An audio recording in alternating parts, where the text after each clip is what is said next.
Hi, how's everybody doing? So, what we have here is some notes to Chapter 9. In no way does this replace reading and taking notes and doing your IDs on Chapter 9, but I hope to give you kind of a quick understanding of some of the content here. The bureaucracy. All right, here we see the definition of a bureaucracy. There are four characteristics to a high-functioning bureaucracy, as we saw earlier when we took our notes on the pyramid. One of the characteristics is an hierarchical structure. Okay, so the higher you up on the pyramid, the more power you have. Just note that orders come from the top and they go down, and if you're further down on the pyramid, your job is to implement those orders. Specialization, we can also see in the pyramid. The departments are specialized, and even within the departments, there's further specialization. You have a particular task you are to perform. The bureaucracy functions via explicit rules. There are positives and negatives to having rules to follow. The positives, everything is standardized. Your experience would be predictable. If someone doesn't follow the rules, they can be held accountable. The negatives to explicit rules, not very creative.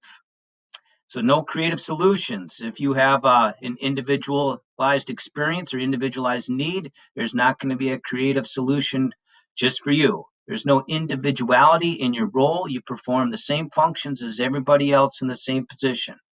And sometimes excessive rules can lead to red tape, giving you lots of hoops you have to jump through.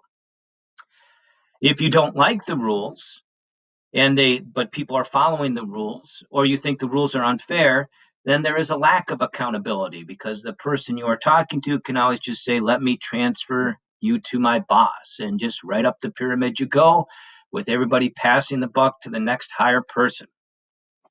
Finally, the final characteristics in a bureaucracy is advancement based on merit. You are hired because you are qualified to perform that position. You have that necessary education and experience.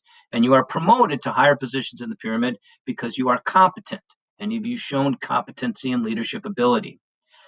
This has not always been the case. So the more a bureaucracy embodies these four characteristics, the more it achieves the goal of neutral competency. And just remember, we want our bureaucracy, the people that execute the law, to be neutral ideologically and neutral politically. Everybody is treated the same.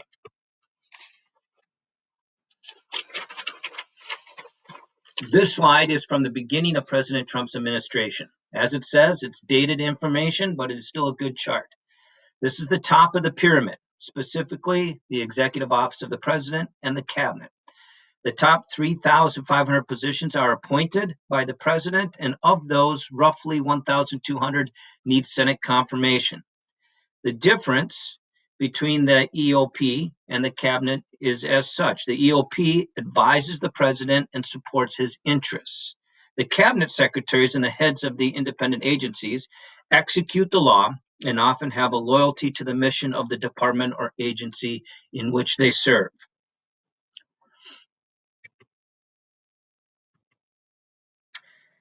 The bureaucracy wasn't always a merit-based system.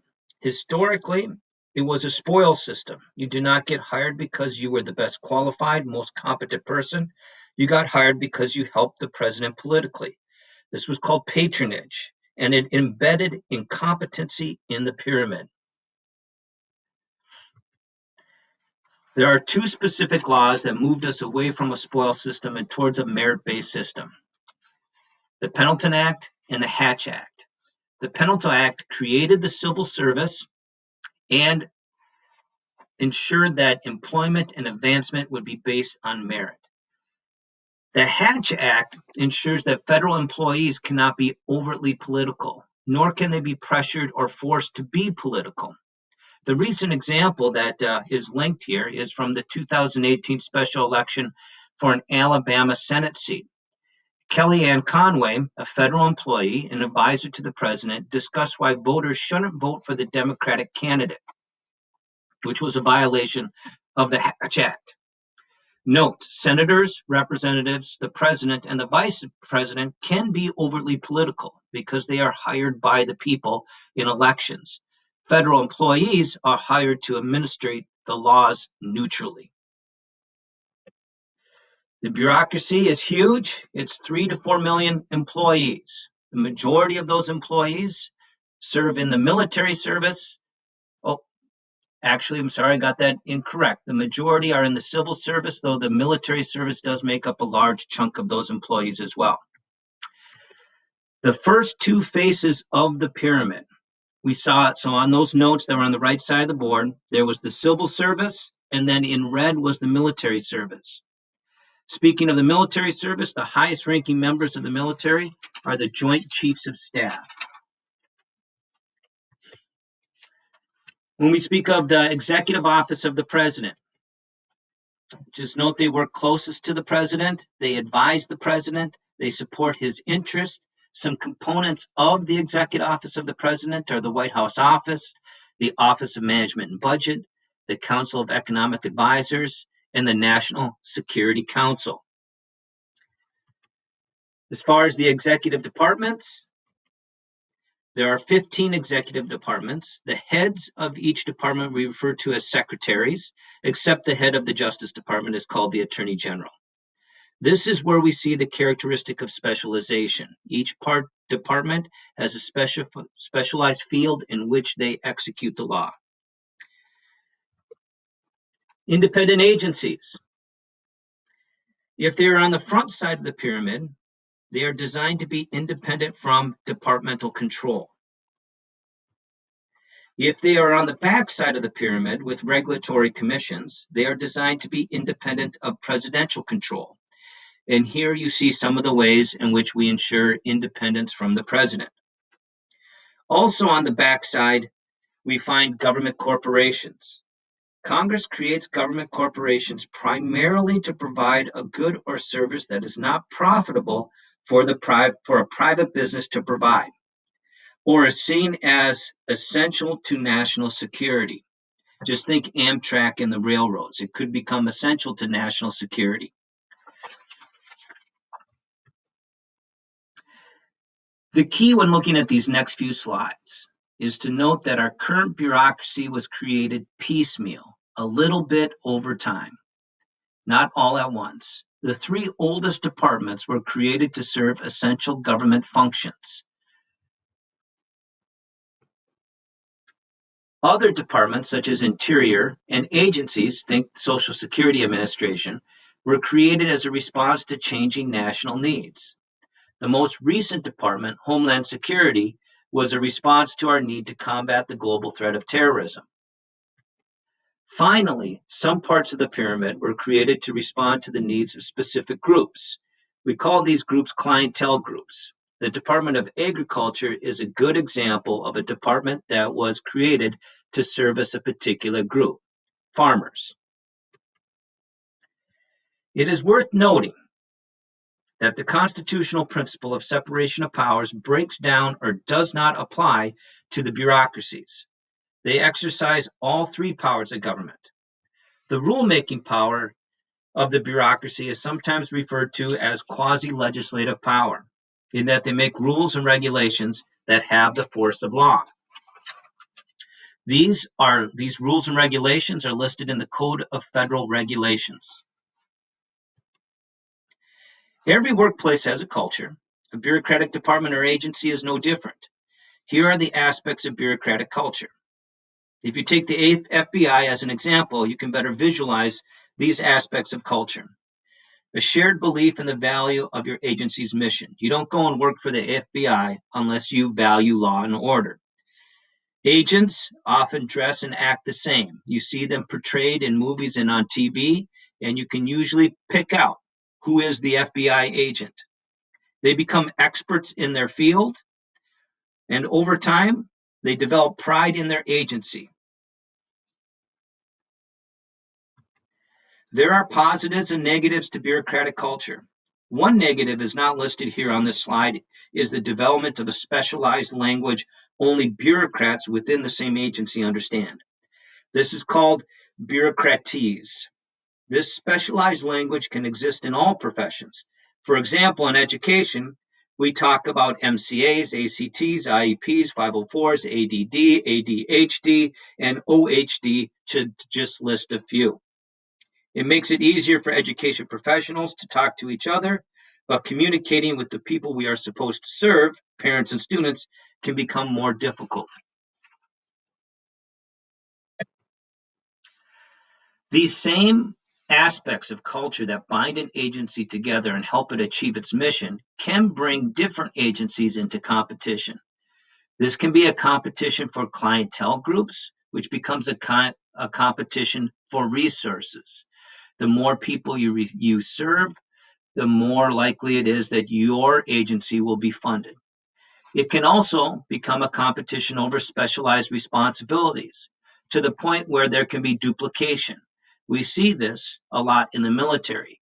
Each branch of the armed services used to and still might gather their own intelligence. Each agency is worried about their own preservation. An extreme example of this is called agency capture. You have an independent regulatory agency that, in order to survive, starts to adopt and advance the interests of the group they were supposed to regulate. You can think of this as letting the inmates run the prison. The bureaucracy in Congress.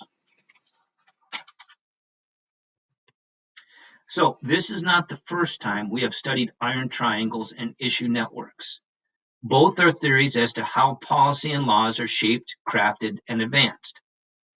The triangle is fixed. The members are known and are permanent. Relationships are developed, and then you use that relationship to advance your policy goals. Issue networks, the members can vary. There can be more than 3 members. In figure 9.1, you see that influence flows both directions. This image is right from your textbook. Probably a little better description there. There are some good examples of the different types of influence that flow around the triangle. Campaign contributions are only one type of influence that interest groups exercise over the members of a particular House and Senate committee or subcommittee. In figure 6.1, the simplicity of the iron triangle is clearly visible. The issue network is probably closer to the reality. However, if I look closely at the network, I can see multiple triangles. That is another way to think about the complexity. Within the area of environmental policy, I have multiple triangles at work that, taken as a whole, make a network. Finally, given the worrisome fusion of power that happens within the bureaucracy, Congress has taken some action to make the bureaucracy transparent and responsive to the people. Citizen advisory councils are groups of citizens that consider policy decisions of an agency. They give advice. The idea is to make the agency responsive to the public. The reality is the agency chooses the individuals with expertise and maybe a vested interest to serve on the council. So is the council then looking out for my interests or the specialized interests of certain individuals? Sunshine laws require the meetings to be open to the public. One aspect of these public comment periods for any proposed new regulation. It is because of sunshine laws that you are able to attend city council meetings and school board meetings as well. The Freedom of Information Act allows citizens to ask for copies of most public records. This can include evidence used in agency decision making. This can be vital if the agency has quasi-judicial power. You would then have access to the evidence that they used to mete out a fine. The Privacy Act of 1974 allows you, the citizen, to see what information government agencies have collected on you personally. It also sets up a process for you to correct incorrect information that might have been collected about yourself. Now, going back to the top of the list, whistleblowers are individuals who bring to light instances of fraud, corruption, or wrongdoing in the bureaucracy. It was a whistleblower who first brought to our attention President Trump's conversation with the Ukrainian president. The Whistleblower Protection Act protects whistleblowers from retaliation by the agency that employed them. It is another tool that ensures the bureaucracy remains neutral. All right, so that's all the notes we have for today. It probably wasn't more than 15 minutes. Again, this does not replace reading the textbook and taking notes on the textbook. Make sure you watch the embedded videos there as well. And I will talk to you all